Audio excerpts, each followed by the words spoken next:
যেই দিন রাতে আমার বিয়ে হয় সেই রাতে আমি আমার স্বামীকে বলে দেই যে আমি অন্য কাউকে ভালোবাসি। কথাটা শোনার পর উনি অনেকক্ষণ সোফায় গিয়ে বসে রইলেন। এরপর অনেকক্ষণ উনি আমার মুখের দিকে তাকিয়ে রইলেন, কিন্তু একটিবারের জন্য বললেন না যে তাহলে তুমি কেন আমাকে বিয়ে করছো। এর অনেকক্ষণ পর আমি ওনাকে বললাম আমি এখন ঘুমাবো, আপনি কিন্তু ঘুমের মধ্যে মোটেও আমাকে টাচ করার চেষ্টা করবেন না। এই কথা বলা মাত্রই উনি রেগে গিয়ে আমার সামনে এসে দাঁড়ালেন। উনার চোখটা রাগে লাল লাল করছে। উনি এসে আমাকে বললেন আপনি আমাকে কি মনে করেছেন, আমি কি মাতাল? আমাকে টাচ করবেন না মানে কি? আমি কি কোনো হিংস্র পশু যে রাতের অন্ধকারে আপনার উপর ঝাঁপিয়ে পড়বো?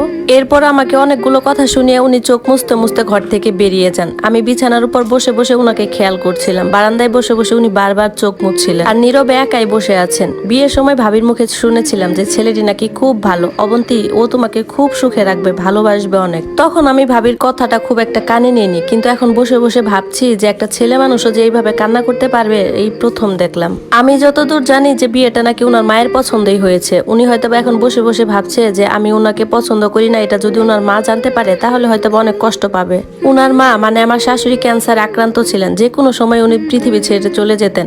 উনি সব সময় আমাকে বলতো যে আমাকে যেহেতু আপনার পছন্দ না, এই কথাটা আপনি মাকে কখনোই বুঝতে দিবেন না, আপনি শুধু আমার মার খেয়াল রাখবেন। মা যতদিন বেঁচে আছে আপনি প্লিজ উনার খেয়াল রাখবেন, কখনোই অযত্ন করবেন না। উনি কথাটা এমন ভাবে বলেছিলেন যেন আমি শুনে কান্নাই করে ফেলছি। এই অবস্থা, এদিকে উনিও বেদনা ভরাক্রান্ত চোখেই ছিলেন। এভাবেই সেই রাতটি কেটে যায়। এরপর যখন আমরা মুখোমুখি হতাম উনি মুখ লুকিয়ে চলে যেতেন, আবার ঘরে গিয়ে একা একাই কান্না করতেন। একদিন সন্ধ্যায় আমি আমার বয়ফ্রেন্ডের সাথে ফোনে কথা বলছিলাম, হঠাৎ করে দেখি উনি রুমে ঢুকে আসছে। আর তাছাড়া উনি যে এত তাড়াতাড়ি রুমে চলে আসবে সেটা আমি খেয়াল করিনি।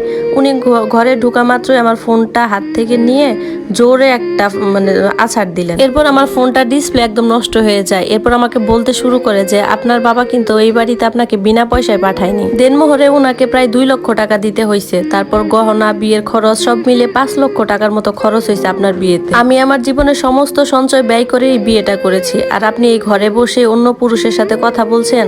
উনাকে রাগ দেখে তো তখন আমি ভয়ে কাঁপছিলাম। আমি ওনার চোখে এরকম রাগ এর আগে কখনোই দেখিনি। এরপর জোরে দরজাটা ধাক্কা দিয়ে রুম থেকে বের হয়ে যায়।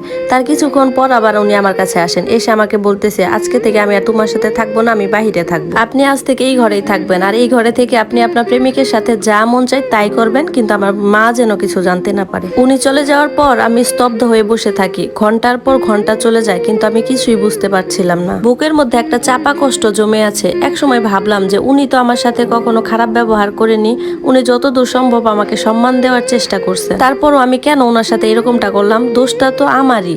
ধীরে ধীরে রাত বাড়ে, আমার চোখে ঘুম নাই। বারবার বিছানায় এপাশ ওপাশ করছি, চোখে একদমই ঘুম আসছে না। ওনার কথাই বারবার মনে পড়ছিল, ওনার চোখের পানিটা চোখে ভাসছিল। এরপর সকালে আমার ফোনে একটা মেসেজ দেখতে পেলাম যে আমার মা অনেক অসুস্থ, ওনার জন্য দোয়া করবেন।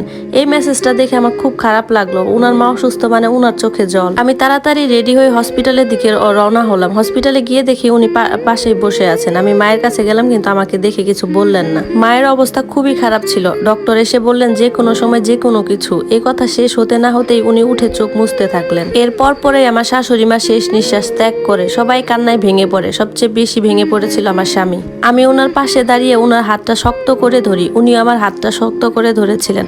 মায়ের শেষ কাজ সম্পূর্ণ হলো। দুজনেই বাড়িতে দাঁড়িয়েছিলাম। লোকজন যারা এসেছিল সবাই চলে গেছে। উনি আমাকে গিয়ে বললেন আপনি কি চান যে আজকে আমি এই বাড়ি থেকে চলে যাই? আমার না খুব একা লাগছে, আজকে বড্ড খারাপ লাগছে। সেই রাতে ওনার সাথে আমার আর কোনো কথা হয়নি, কিন্তু আমরা ওই দিনই প্রথম এক বিছানায় দুজনে ঘুমিয়েছিলাম প্রথমবার। এই গল্পটা থেকে একটা জিনিসই বোঝা যায় যে পুরুষ মানুষের কষ্ট আসলে কয়জনই বা বুঝে, বিশেষ করে স্ত্রীর কাছ থেকে পাওয়া কষ্টটা